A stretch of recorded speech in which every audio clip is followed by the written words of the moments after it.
NFTs have gained a massive amount of traction in the last few years and are one of the most popular topics in crypto this year, along with DeFi.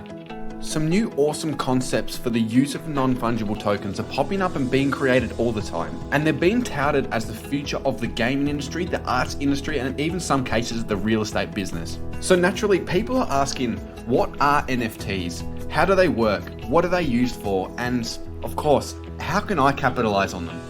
So here we go, let's get stuck into the ultimate unbiased guide to NFTs. Fungibility can sound complicated. It's actually a very easy concept to understand though, and it relates to things we own and use every single day. Don't think of it in terms of just for crypto, it applies to real world assets just as well as digital ones. The cash in your wallet or the Bitcoin in your crypto wallet is the easiest example of a fungible asset. Both are easily replaced for something that is, for all intents and purposes, identical. For example, if Bob lends Kate $10, he wouldn't necessarily need to receive the exact same $10 banknote back, right? Because all $10 notes are created equal and are equal in value. That's what makes them fungible. Now, non-fungible is the exact opposite. You can't swap a house for a house simply because it's a house, right? Each one is unique and will have a different value. So now when we talk about non-fungible tokens, we're talking about a digital representation of something with unique value. Now, NFTs have three main characteristics. Firstly, they're all 100% unique, meaning that you can't fraudulently produce them or copy them.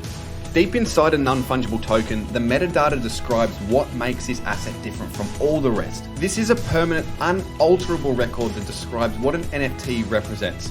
Almost like a certificate of authenticity that you get with a rare painting. Secondly, they all have rarity.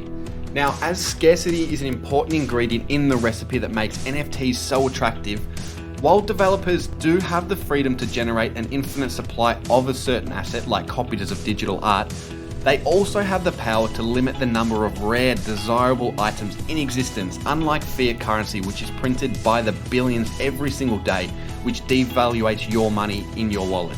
And lastly, they are indivisible. So for the most part, NFTs cannot be split into smaller denominations. They can only be bought, sold, and held whole. Remember the rules for non-fungibility. You can't purchase 10% of an art piece or even collect 50% of a baseball card, right? So why are NFTs so bloody exciting and what's all the craze about? Well, you should be aware that non-fungible digital assets have been around for years now. Think about a given username on any social media, an email address or something like that. People would kill for a specific username on Twitter, for example. However, with this example, it can be taken away from you at any second if Twitter wants to shut down your account.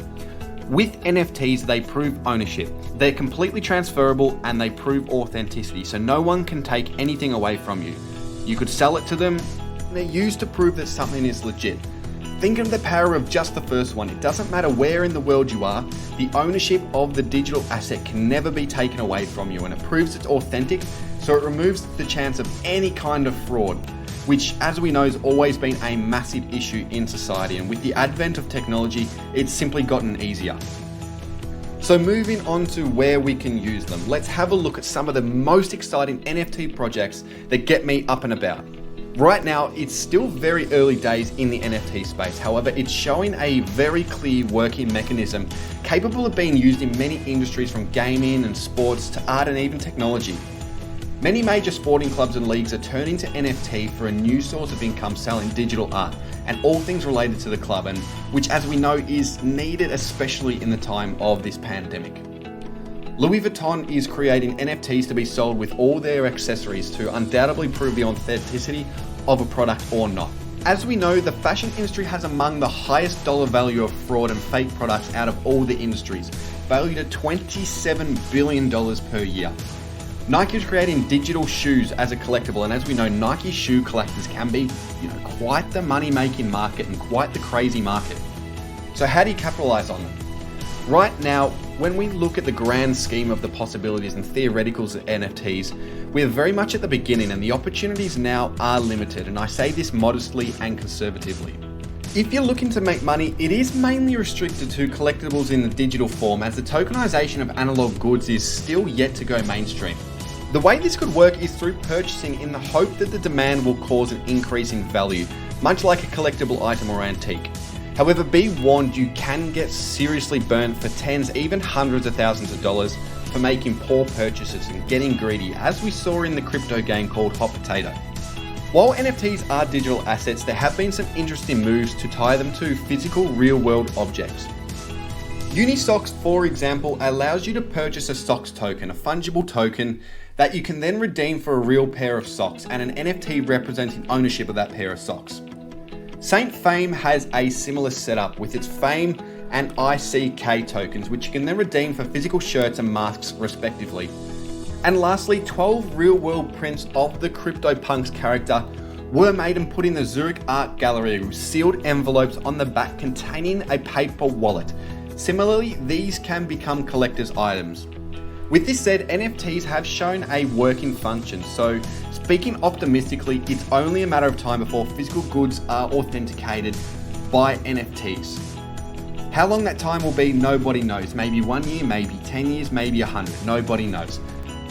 Now, for the secured businessman, another way you can capitalize on the NFT craze is through making your own NFTs, much like we see through the Hive blockchain project, where you can create your own to represent something just for a small fee. Selling items with NFTs can lead to a higher demand for products, which ultimately leads to a higher price based on the simple economic principle of supply versus demand. So let's take a step back and look at it with a completely unbiased view. The positives. They could unlock new revenue streams in gaming, sports, arts, and technologies. NFTs could introduce millions of people to cryptocurrencies for the very first time as well, leading to the decentralization of money. And they can also transform our attitudes towards ownership and make it possible to own real-world assets that are thousands of miles away. On the other hand, the negatives. Building decentralized apps for non-fungible tokens can be tricky and time-consuming. It's more of a speciality, so it's not really open to everyone. Much more simplification is needed so that NFTs are easy for people to use and go mainstream. Right now, it's limited to people who know more about blockchain. And lastly, NFT games have a hot potato effect. Players buy an asset in the hope of selling it for a profit, and if the market collapses, they can make a nasty loss. So keep an eye on this NFT space. It will be great to see how it progresses over the next few years, as it was with Bitcoin 10 years ago, where it achieved nothing but had all the potential. Look at it now. So thanks for watching the video. If you've watched this far, you've probably got some value out of it, so make sure to like, share, and subscribe, and we'll see you all again next time. Bye bye.